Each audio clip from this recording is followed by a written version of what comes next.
Hi, I'm Sarah Papantonio in for Mike Papantonio, and this is America's Lawyer. Finally, money from drug companies is flowing at an incredible rate to members of Congress so that the industry can continue to price gouge American citizens as it relates to prescription drugs.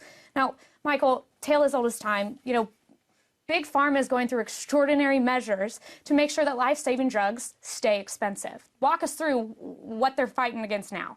Sure. So you're seeing them lobby, and it's consistent. Understanding the numbers that you talk about when you talk about $250 million, that's something that's not being spent one time. That's being spent again and again and again. And there's a reason that Big Pharma keeps spending that kind of money, because they love their profits. I mean, you can see that with the conduct of these pharmaceutical companies that we talk about on this show all the time. So they're spending that because they're getting a return on it. Right. They're getting a result in the law, and there's the recent bill that came out about the negotiation of prices. And so they're fighting at all times to manage their profit margin and make sure that they can keep drug prices high and keep the power of the consumer, the power of negotiation down as low as they can so they can increase their profits. Absolutely. Now, let's break this down. The numbers have come out, and what Big Pharma is spending is upwards of $260 million on lobbying efforts, right? For every one congressperson, there are 3 lobbyists there to lobby them to keep this big spending bill out.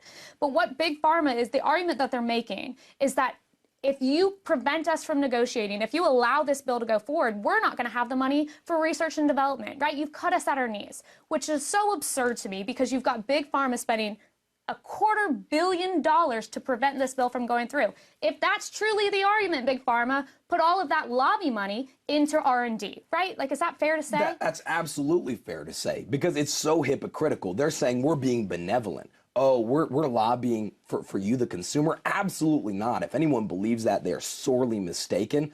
And that's the hypocritical nature of the pharmaceutical industry when you're telling you that.